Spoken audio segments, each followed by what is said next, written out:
Hello everyone and welcome back to my channel. If you're new here, my name is Colleen and I'm really happy that you found this channel.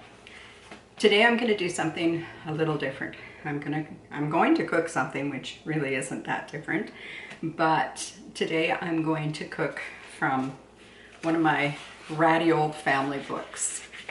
This book was produced as part of a family reunion. My dad's people, originally from Germany, immigrated to the United States and then eventually to Canada. A small branch of them came to Canada. And my grandmother was born here in Canada as part of a large family. So in order to raise some funds to host one of our Imler reunions here in Canada, one of our cousins came up with the idea of creating a cookbook, and they were lovingly typed out by one of my cousins, Sharon, and produced so that we could purchase them for sale at the reunion, which helped to offset the cost somewhat. So today I'm going to be cooking a recipe out of this book, and as I go along I'll be telling you a little bit about the remarkable woman whose recipe I'm cooking today.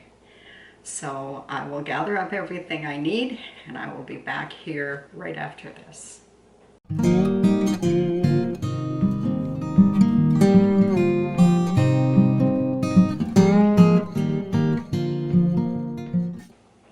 I have everything gathered up and I've begun to do a little preparation work. The recipe that I've picked out from the book today is called Hot Spicy Apple Crisp. I hope you can see it there. And this recipe was contributed to our family book by Alvina Hawthorne. Now, Alvina was one of our more senior members, and she's going to be missed because we lost her in the spring of 2021.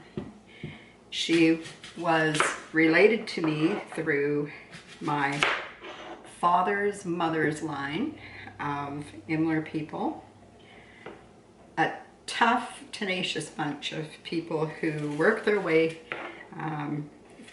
originally from Germany and then into the United States, and then my group came into Canada.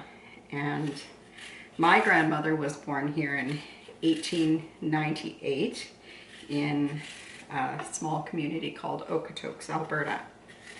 And she had an older brother named Harry.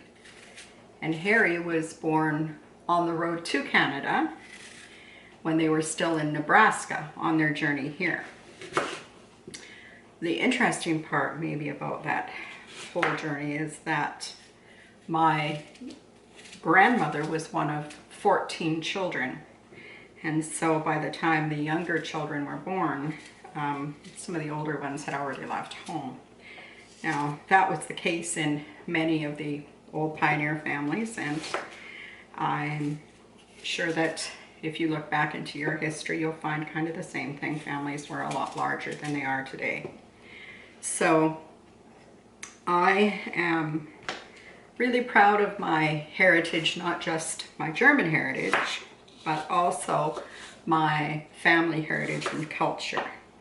And we've had lots of opportunities over the years to meet at reunions all over the province of British Columbia and in Alberta, and get to know our Imler cousins who came from those branches of people who made that trek to Canada. There was a time when they were going to turn around and go back. And I know there's going to be those nilly-willy ones of you out there who are going to say, just get on with the recipe. And if that's the case and you're not interested in my family story, you probably should move along right now, because today is a bit of a celebration for this family.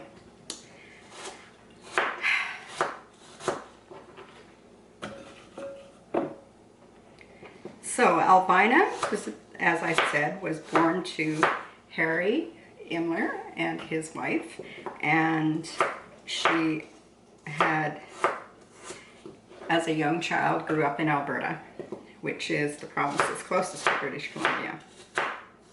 The differences being that the British part of British Columbia that I'm in is very mountainous, and we get deep snows in the winter, and when the heat in the summer gets into our valley, it takes a long time for the winds to come and blow the heat out of the bottom of the valley, because they have to come over the mountain and be strong enough to come into the valley floor and sweep the heat out.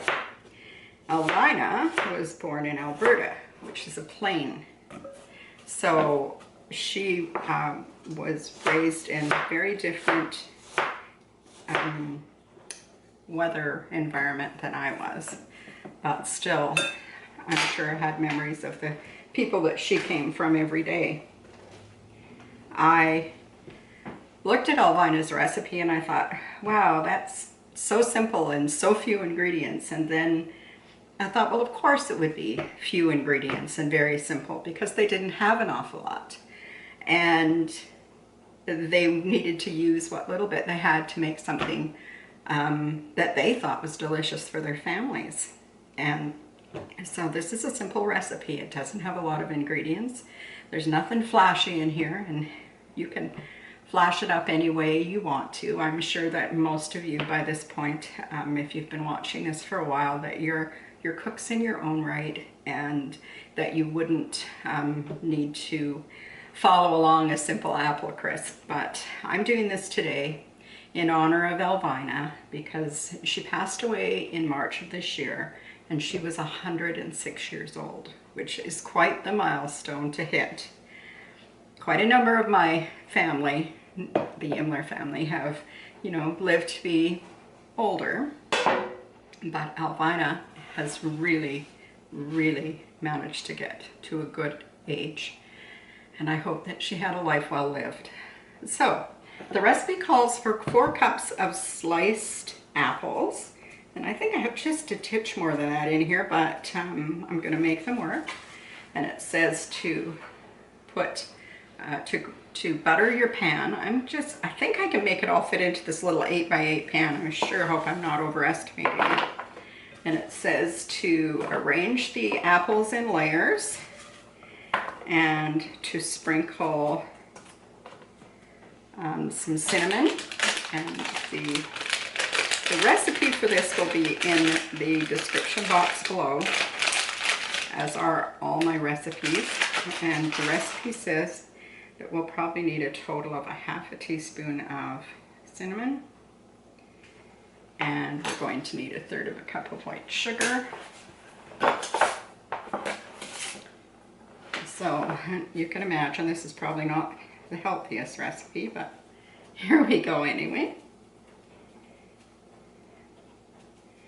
And I may not put in all that sugar, we'll see. And then just continue to layer them in and repeat. Now, what did I do with that? There it is. Repeat with the cinnamon and the sugar. Now it says 4 cups of apples, but I had really small, I shouldn't say but, I had really small apples. So I think I ended up using 8 small apples to make the 4 cups. And as you saw at the beginning, it was probably a little too much apple, but there we go. And now last but not least, the last of the cinnamon goes on. And I spilled some on my board, so I'm just going to get just a little more out so that I can make sure that all these apples have some cinnamon on them. It smells so good already. And then I'm going to add, I'm going to make it exactly how Alvina made it. I think no. I'll add the sugar in memory of Alvina today. Now, I've gotten the base of the apple, what did she call it? A hot, spicy apple crisp. So I've got the base of it done, except for We need 2 tablespoons of water in this mixture.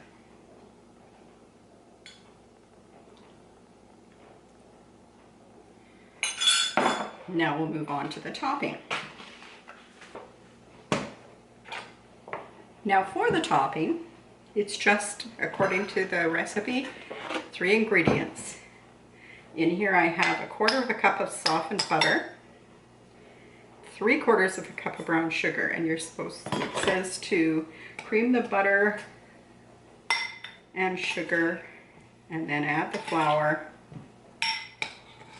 and then spread it over the apples lightly. So let's see what this looks like. I've not made this recipe before.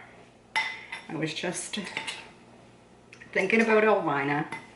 We've only recently heard from a cousin that she's passed away, so we won't be seeing her at our reunions anymore. And I thought, you know, I'm sure Alvina contributed to that cookbook. There we go.